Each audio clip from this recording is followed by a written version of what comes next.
it's Micah. Welcome back to our series of all the number ones of the 1980s.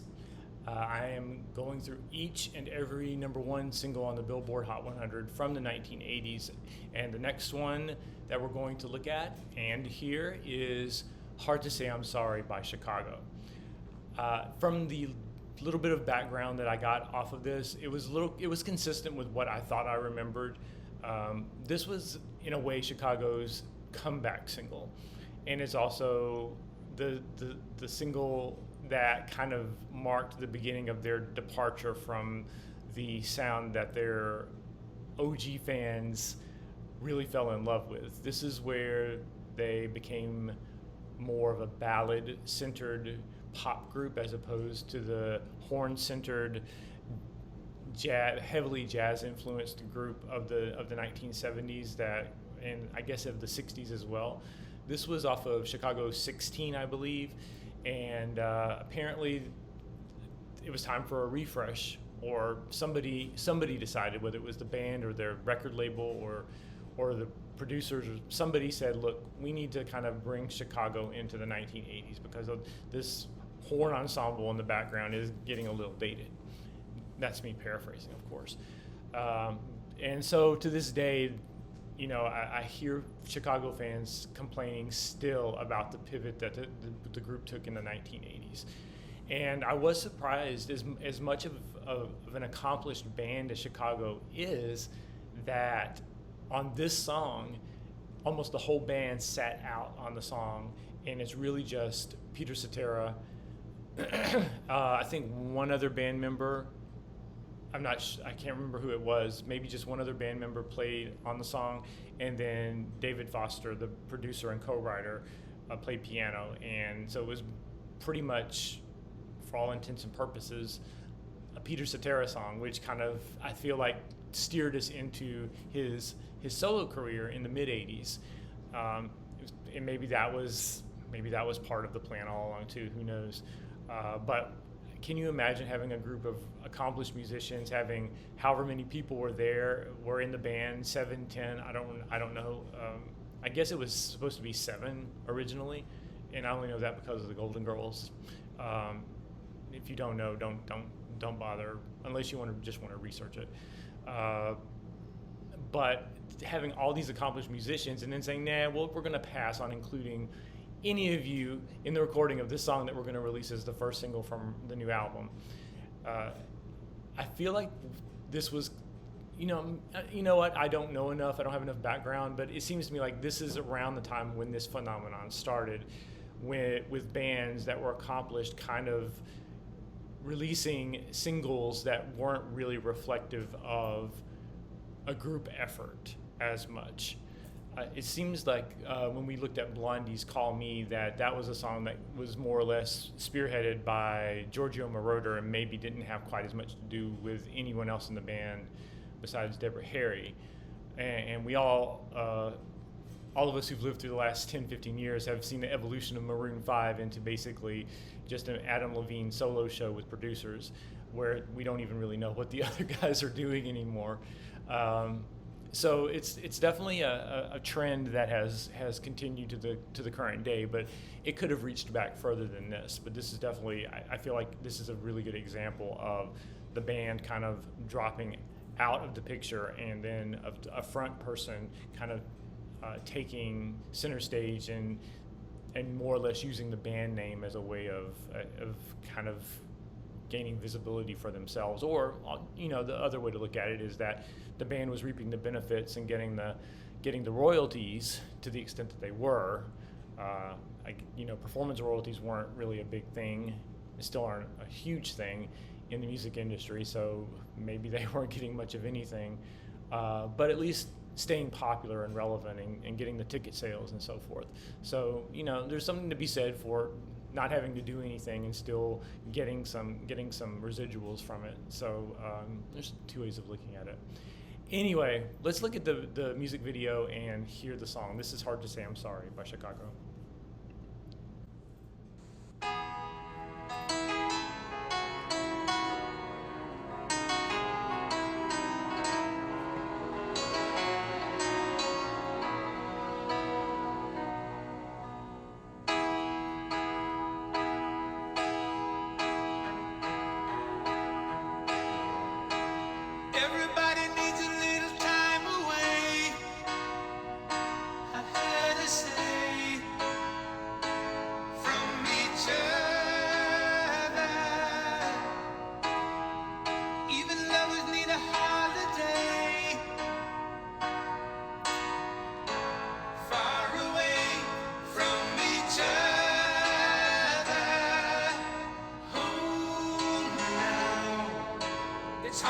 to say I'm sorry. I just want you to stay. After all that we've been through, I will make it up to you. I promise to. And after all that's been said and done, you're just a part of me I can't let go.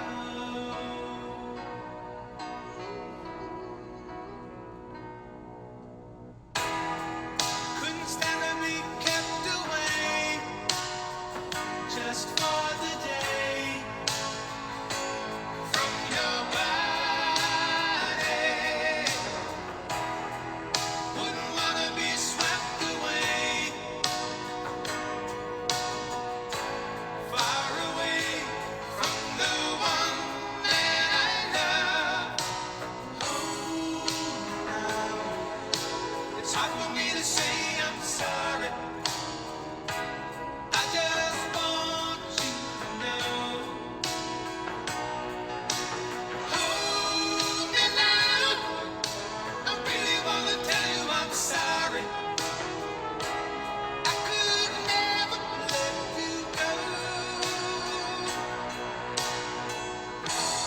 After all that we've been through, I will make it up to you. I promise to. And after all that's been said and done, you're just a part of me I can't let go. After all that we've been through, I will make it up to you. I promise to.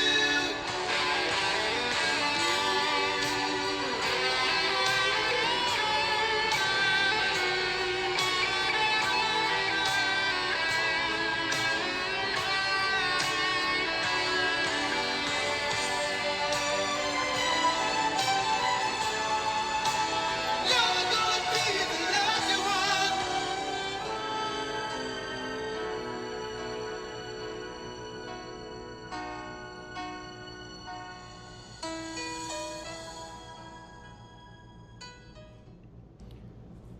All right, we're going to start with the music video. Music video, excellent.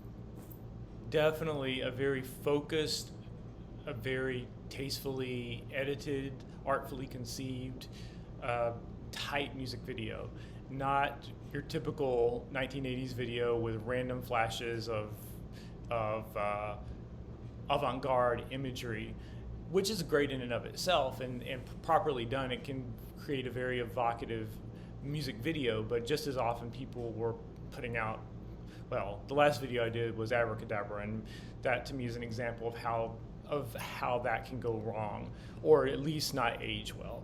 This was a very tasteful music video. I really like the fact that they had the backdrop with the stylized rendering of the romantic interest in the song, presumably a woman, a beautiful woman. Really, you just see the contours of her face and the brim of a hat and an earring and so forth. Or hopefully, I didn't imagine any of those things, but I think that pretty much encapsulates what the drawing was, and kind of instead of having some sort of distracting, bubbly model like disrupting the solemnity of the proceedings, they actually just had a static stylized rendering of the romantic interest kind of hovering in the background as a reminder that he is singing this to someone without it being, like I said, distracting. I think it was a very well conceived and tasteful video. You definitely could release a video similar to this now. Most people would call it boring because it's, music videos are in a place now where there's so many tools at our disposal that just doing a straight ahead performance piece like this has been so done at this point that unless you're going to go super minimalist with it and do like a Sinead O'Connor type of thing, it's really not going to land emotionally, but given the newness of the music video medium at the time, I think this was a really nice, well done video. The one thing that was distracting for me was Peter Cetera's mouth. I don't know if he actually sings with his teeth gritted. It doesn't seem like good vocal technique to me. But I don't know if it's an affectation that he uses on stage or if it really speaks to the way that he produces that sound. But given that he has a beautiful voice and sings about 10,000 times better than I do, I probably should just let him sing whatever way suits him, especially since it's over 40 years ago and I can't go back and make him change it. But that part was a little distracting to me. Now, as for the song, this is a really, really straight ahead, beautiful love song. If there weren't an apologetic element to it, it would be a perfect wedding song. Although I'm sure some people include the oddest songs just because they're pretty in their weddings, even though it's like, wait a minute, don't you know what this song's about? And I think that at first I was a little frustrated listening to the lyrics. I'm like, well, you're talking about needing to apologize. That's really the in the title of the song, but what did you actually do? But I think that does create some of the dramatic tension in the song, and to me it kind of goes along with the musical drama and the musical tension in the song. The horns, I clocked it. The horns start creeping in and swelling at about 2 minutes, which I'm sure is like a record late time for any Chicago record for a horn to be heard in a song. And then there's an orchestral swell at the end. And I think part of the drama of the song is we don't really know the background. We don't know, after all that we've been through, sometimes we just need a holiday, time away. Everything is in reference to some series of events that's happened throughout a relationship, throughout an entire relationship, that we don't have any visibility into. And I think because we all can bring our own stories to the song, because we all think about times in relationships when we've needed to say we're sorry, sometimes that's really how it works, that you apologize even though there's no particular thing that you did wrong. There's just an accumulation of ill will or bad vibes that that you didn't do anything to dispel.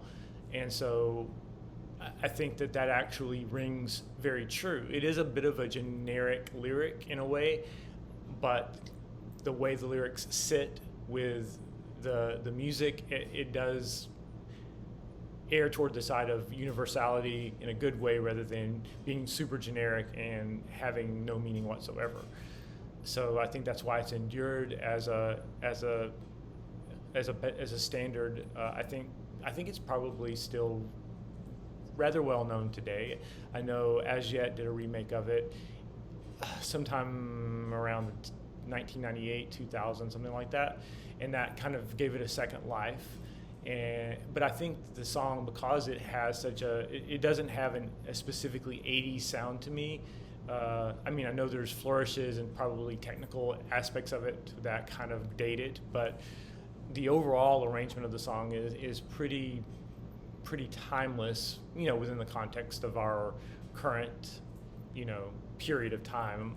It's obviously 20th century, but I feel like someone could have done a very similar song in the 1950s or the 1930s, and it wouldn't have seemed really out of place then.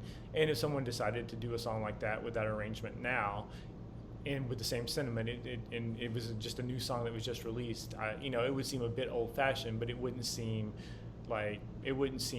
totally out of place or such that people couldn't relate to it. I definitely have empathy for the fans of the original the fans of the original Chicago, which is obviously a much more musically interesting group. I don't know any of the old Chicago stuff. Like, I've heard some of the older songs, and I think I heard one identified as Chicago, and I'd been listening to it. I've heard the song a million times, but I never realized it was Chicago. I can't even remember which song it was. It might have been 25 or 6 to 4. I'm not really sure. There was just an older song. I'm like, that's Chicago? I didn't realize that was Chicago. But I'm very much not familiar with their early work. My familiarity with them starts and stops with the singles they released in the 1980s. So this is the Chicago I know, and I always found them a very pleasant listen. Reliably solid for a heart-rending ballad, and this is definitely right in that ballpark. And Peter Cetero's delivery is very wistful and very evocative of a conciliatory, apologetic, loving kind of approach to relationship drama.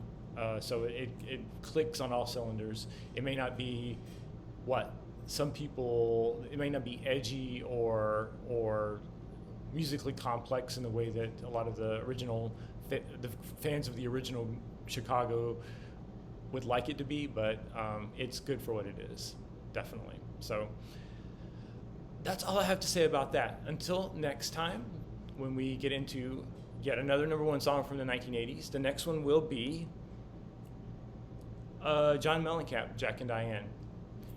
Can't wait to. We're hitting some pretty iconic songs here in 1982. It's really interesting to go back and just see these songs on the charts back to back to back at #1 when they're all such iconic songs. So that is kind of a special thing. I think 1982 is a pretty cool year for music. But we'll be back with that one on our next video. And until then, please help me to make music better.